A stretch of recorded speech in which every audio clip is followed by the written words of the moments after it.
졸업쌤 책 읽는 시간입니다. 전 시간에 이어서 오늘은 의도치 않게 예기 불안을 증폭시키는 대처 방식에 대해서 예를 들어서 한번 살펴보도록 하겠습니다. 앞전 시간에는 예기 불안에 대해서 전체적인 개요와 예기 불안이 불러오는 것들의 사례를 조금 살펴봤다면, 이번 시간은 예기 불안을 우리가 의도치 않은 상태이긴 하지만 그 불안을 더 증폭시키는 그런 대처 방식이 또 있다고 합니다. 우리가 예기치 않게 행동하는 거기 때문에 여기에 대해서도 알아놓으면 생활하시는 데 도움이 되실 것 같습니다. 책 내용 살펴보도록 하겠습니다. 예기 불안이 표현되는 가장 일반적인 방식이 몇 가지가 있다. 우선 앞으로 이야기할 모든 형태의 예기 불안은 이를 경험하는 사람들의 의도와 달리 자기 재생산적이다. 예기 불안이 표현되는 방식 가운데는 무익한 태도를 갖는 것, 파국적인 상황을 상상하는 것, 경험적이거나 행동적인 회피를 하는 것 등이 있다. 또 다른 방식으로는 협상하고 논쟁하고 계획을 세우는 내적 대화도 있다. 이런 방식들은 예기 불안이라는 현상이 만연하게 하며 최선을 다해 노력하는데도 불구하고 불안이 끈질기게 지속되도록 만든다. 이들 대부분은 처음에는 불안을 다스리는 대처 방법처럼 보일 수 있지만 장기적으로는 역효과를 내고 오히려 불안을 지속시킨다. 이어지는 장들에서는 각 형태의 예기 불안이 어떻게 강화되는지 자세히 다루고 이러한 자기 재생산 과정을 어떻게 뒤바꿀 수 있는지 명확한 지침을 제시하고자 한다. 공포를 감내한다. 이는 아마도 예기 불안이 가장 흔하게 표현되는 방식일지도 모른다. 당신이 어떤 책임이나 의무를 맡고서 자동 반사적으로 솟구치는 두려운 감정을 느낀다고 생각해보자. 이 감정은 지난번에 그 일을 하면서 느꼈던 강렬한 불안을 아직 기억하기 때문에 생겼다. 이때 당신은 스스로에게 말한다. 물러설 수 없어. 이 일을 해야만 해. 끔찍하게 느껴지더라도 끝까지 해낼 거야. 이건 정말로 끔찍한 경험이 되겠지. 불행하게도 대부분의 경우 이런 식의 감내하기는 예기 불안의 승리를 보장하는 공식이다. 둘 중 한 가지 일이 벌어질 것이다. 하나는 그 일을 정말로 해야 하는 날이 가까워질수록 불안이 치솟아 결과가 어찌 되었든 포기하기로 결정하는 것이다. 다른 하나는 일을 계속 진행하지만 그런 경험이 너무나 큰 시련이기에 결국 그 일이 어떻게 지나갔는지 얼마나 잘 해냈는지와는 상관없이 예기 불안의 고통이 생생하게 기억 속에 자리 잡는 것이다. 그리고 그런 불안의 경험이 실제 일어난 일을 기억하는 자리까지 대신 차지해 다음번에 같은 일을 다시 할 때에도 당신이 느끼는 바는 전혀 더 나아지지 않는다. 그 경험을 일구어 나가는 일은 계속해서 고통스럽다. 공포를 감내하는 태도의 반대는 기꺼이 임하는 자발적인 마음 갖기다. 기꺼이 하겠다는 자발적인 마음을 가지면 이런저런 활동들을 두려워하며 진을 빼는 대신 오히려 불안의 경험을 토대로 회복할 수 있다. 회피 여부를 스스로와 논쟁한다. 비행공포증이 있는 당신이 디즈니랜드로 가족여행을 가기로 했다고 생각해보자. 당신은 여행 계획이 잡히자마자 공포에 질렸지만 언제든지 여행에서 빠질 수 있다고 스스로에게 말한다. 또한 가족들에게는 자신을 빼고 가야 할 수도 있다고 미리 알려둔다. 표를 구매하자 더더욱 덫에 걸린 것 같은 느낌이 들고 또 한 번 불안이 치솟는 것을 느낀다. 하지만 아직 비행기를 탈지 말지 확신하지 못하는 상태다. 비행 일정이 가까워질수록 비행하는 동안 일어날 수 있는 모든 파국적인 일들을 상상하면서 불안의 파도를 경험한다. 당신은 스스로와 논쟁한다. 가야 할까? 아니면 집에 있어야만 할까? 결국 공항에 갈 때까지 기다렸다가 최종 결정을 내리기로 한다. 공항에 갈 시간이 다가오면서 이제 당신은 정말로 심한 예기 불안을 느낀다. 그리고 비행기를 타야 할까라는 마음과 지금이라도 탈출해야 할까라는 두 가지 마음 사이에서 오락가락한다. 이러한 내면의 논쟁은 끊임없이 계속되면서 예기 불안을 더욱 증가시키고 당신은 여행을 결정하기가 더 어려워진다. 심한 경우에는 비행기에 올라타고 벨트를 매면서까지 자신과 논쟁을 계속할 수도 있다. 또 어쩌면 문이 닫히고 비행기 빗장을 걸어 잠기기 직전에야 비행기를 못 타겠다고 결정할 수도 있다. 그렇게 결정하고 나면 결국 예기 불안은 가라앉을 것이다. 하지만 다른 한편으로는 불안한 감정에 주도권을 빼앗겼다는 사실에 자신이 패배자로 느껴질 것이다. 대응하거나 탈출하는 방법을 계획한다. 어떤 사람이 당신에게 저녁 데이트를 신청했다. 그 사람은 매력적으로 보이지만 당신은 그를 잘 알지 못한다. 데이트를 하고 싶은 마음도 들지만 곧바로 불안해하면서 초조해지기도 한다. 그래서 당신은 조사를 시작한다. 구글, 페이스북, 인스타그램을 뒤지고 그 사람을 알만한 사람에게 연락해보고 친구들과 가족들에게 조언을 구한다. 그 결과 당신은 생각할 시간을 얻기 위해 그에게 온 문자 메시지를 답하기를 미룬다. 또 당신은 자신의 인생에 데이트라는 것을 할 만한 시간이 정말로 있는지를 심사숙고한다. 그리고 상대방이 말하는 내용에 따라 대응할 8가지 서로 다른 대본을 짠다. 그러면서 안절부절 못하고 초조한 상태가 된다. 마침내 데이트를 수락했을 때도 당신은 양해를 구하고 곧바로 자리를 떠날 수 있는 선택지를 갖기 위해 직접 운전해서 레스토랑에 가기로 한다. 그리고 나서 친구에게 전화해 데이트를 시작한 지 1시간쯤 후에 문자와 전화로 연락을 달라고 부탁한다. 자리를 떠나고 싶은 경우 변명거리를 만들기 위해서 말이다. 레스토랑에 도착한 당신은 보드카 마티니를 주문해서 데이트 상대가 도착하기 전 단숨에 들이킨다. 데이트는 꽤 잘 흘러갔지만 그건 탈출 계획이나 보드카 덕이었을까? 이런 나쁜 습관들이 없어도 괜찮았을까? 스스로의 성공을 보드카나 탈출 계획 같은 대응 메커니즘 덕분이라고 여기는 당신은 다음번에 얘기 불안을 느낄 때 여전히 그런 방법들이 필요하다고 믿을 것이다. 그리고 그런 방법들 없이도 편안하게 느끼는 법을 배우지 못할 것이다. 양극단을 오가며 회피한다. 때때로 어떤 한 가지 불안의 원천을 회피하는 일이 또 다른 종류의 불안을 마주하게 만들 수 있다. 이것은 해도 후회하고 안 해도 후회한다 라는 말의 전형적인 예이다. 당신이 대장암을 극도로 두려워한다고 생각해보자. 대장 내시경 정기 검사 일정을 잡은 후 당신은 정말로 암이 발견되는 상상을 하며 예기 불안에 압도당한다. 또는 마취가 반쯤 된 상태에서 의료사고로 죽는 모습을 상상한다. 결국 검사를 취소하고 즉각적인 안도감을 경험한다. 하지만 그 후 암이 자기 몸에서 진행되고 있다는 상상을 하자 또 한 번 강하게 예기 불안이 치솟는다. 이 불안을 회피하려고 대장 내시경 검사를 다시 예약한다. 물론 이것은 또 다른 예기 불안, 회피, 새로운 예기 불안, 그리고 기타 등등이 계속 반복되는 일의 시작이다. 불안을 마음속에서 내보내려고 한다. 어떤 다가오는 일에 불안을 느낄 때 우리는 그것을 마음속에서 내보내려 하거나 나중에 생각하기로 하거나 아니면 그 생각을 의식 가운데에서 없애려고 한다. 이것이 우리가 예기 불안에 대처하는 또 다른 방법이다. 여기서 주된 문제는 어떤 생각을 마음에서 내보내는 것이 마치 밀물과 썰물을 막으려고 하거나 해가 지는 것을 멈추려고 하는 것과 마찬가지라는 점이다. 이런 방법은 효과가 없다. 이는 자꾸 이상한 생각이 달라붙어요 라는 책에서 집중적으로 이야기했다. 마음속에서 걱정거리를 쫓아내려고 노력할수록 그런 생각들은 더욱 심각해진다. 이는 예기 불안을 증가시키는 최고의 방법이다. 어쩌면 당신은 이 부분을 읽으면서 예기 불안을 다루기 위해 자신이 쓰는 방법이 무엇인지 찾아냈을지도 모른다. 삶 속에서 예기 불안의 영향을 받고 있고 그에 대처하려는 시도를 해보지만 효과를 보지 못한 사람들의 실제 사례를 좀 더 살펴보자. 예기 불안의 유형, 상상, 기억, 트라우마, 불안 민감성, 기분 상태. 모든 유형의 예기 불안에서는 원치 않는 감정과 회피하고 싶은 충동이란 특성이 있다. 그러나 그 특성들이 어떤 양상으로 발전되는지 각 유형마다 큰 차이가 있다. 여태까지 우리는 예기 불안이 회피를 부채질한다는 점을 언급해왔다. 예기 불안은 일을 진행하려고 할 때는 신경을 거스르며 괴롭히다가 회피하기로 하자마자 급격히 감소한다. 또 예기 불안은 서로 다른 원인에서 시작될 수 있다. 이런 것들을 이해하면 불안을 극복하는 데 도움이 된다.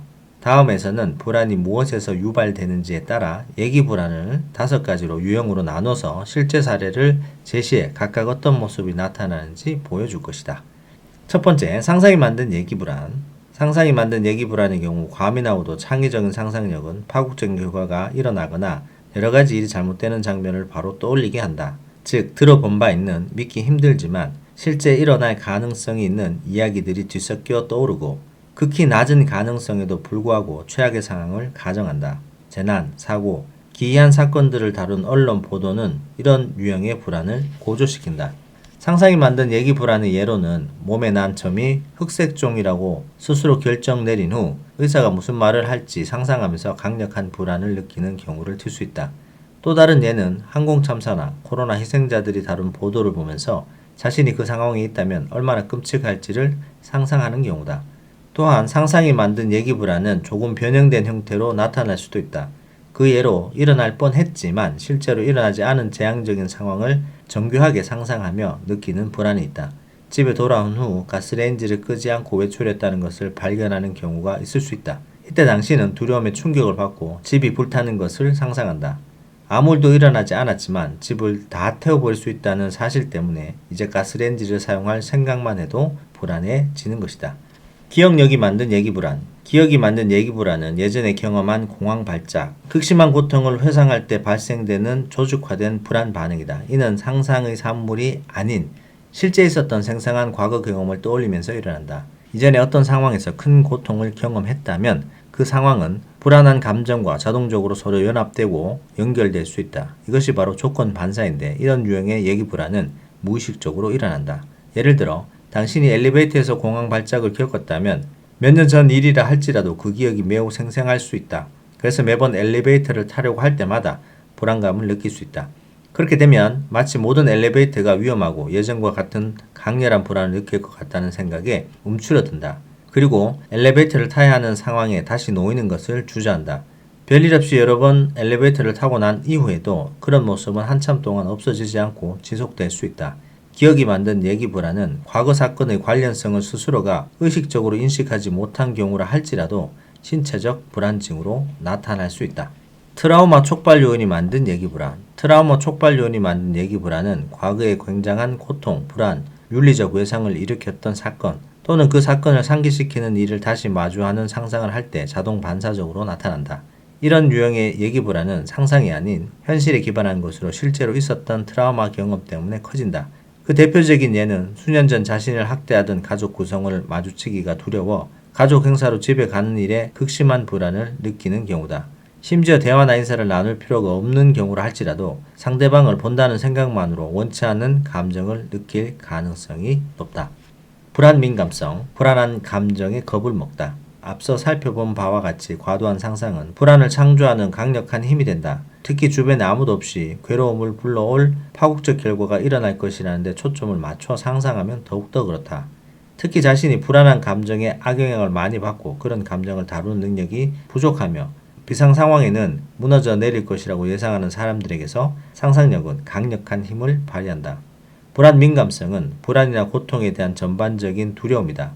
이는 신체적 각성감이나 불안이라는 심리적 경험에 대응할 때 자신이 무능하다고 믿는 데서 유래한다. 그래서 불안 민감성은 당신이 마주한 어떤 상황에 매우 무기력한 방식으로 접근하게 만든다. 이런 경우 심각한 열등감이나 할 수 없다는 생각에 빠지기도 한다. 그 결과 당신은 불안과 고통을 두려워한다. 이러한 유형의 얘기불안은 흔히 새롭고 흥분되거나 특별한 도전이 있는 상황에서 나타난다. 다른 사람들도 같은 상황에서 불안을 경험할 수 있지만 한 가지 큰 차이가 있다.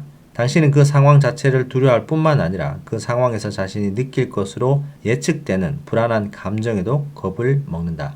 이러한 불안 민감성은 만약 내가 견디지 못하면 또는 만약 불안이 나를 압도해서 제대로 헤쳐나가거나 역할을 하지 못하면과 같은 형태로 다가온다. 이런 불안 민감성에 빠진 사람들은 과거에 성공적으로 새로운 상황을 처리했던 일이나 회복 탄력성을 보였던 일에는 주의를 기울이지 않고 얼버무리고 무가치한 일로 치부한다. 기분 상태가 만든 얘기불안. 마지막으로 기분 상태가 만든 얘기불안은 임상적인 우울증, 질병, 그 밖에 생리적으로 유발된 기분을 경험하는 동안 나타날 수 있다. 예를 들어 산후기간 동안 호르몬 변화와 수면 부족으로 평소답지 않게 사람들을 만나는 일에 얘기불안을 느낄 수 있다. 또한 우울증 때문에 모든 일에 의욕을 상실하면 평소에는 고대하던 활동을 하기가 두려워지거나 얘기불안이 생길 수 있다. 심리적으로 위축되거나 정신이 멍하거나 평소만큼 해낼 수 없거나 집중이 안 되고 아무 일도 즐겁지 않을 때는 자연스럽게 자신의 의무나 타인과의 교류, 평소에 소중히 여기던 활동에 대해서까지 얘기불안을 느낀다. 이때 근본적인 상태를 치료하면 평상시에 자신감을 회복하는데 그러면 이런 유형의 얘기불안은 자연스럽게 사라진다. 지금까지 우리는 불안을 경험하는 거의 모든 사람들이 동시에 경험하는 얘기불안의 현상을 알아봤고 이것이 불안의 경험 가운데서 독립적인 요소라는 점을 서술했다. 그리고 얘기불안 때문에 자신의 불안한 감정을 좋지 않은 일이 닥칠 조짐이라고 잘못 믿는 점도 설명했다. 얘기불안이 얼마나 흔히 나타나는 현상인지 그 추정치를 제시했으며 얘기불안이 일생을 통해 연령별로 어떻게 드러나는지 그리고 그것이 흔히 표현되는 방식들도 소개했다. 더불어 망설임이 어떻게 얘기불안을 지속시키고 악화시키는지도 살펴보았으며 얘기불안이 실생활에서 나타나는 모습도 탐색했다. 이런 내용을 토대로 자신이 언제 어떠한 얘기불안을 느끼는지 찾아내다 보면 회피 활동이 오히려 불안을 유지시킨다는 것도 어렴풋이 알 수 있다. 얘기불안과 회피 등의 현상이 삶에서 어떻게 작동하는지 알아보면서 당신은 자신이 원하는 삶을 살지 못하게 가로막는 장애물을 극복할 준비를 갖추게 된 것이다. 자, 오늘 여기까지 하도록 하겠습니다.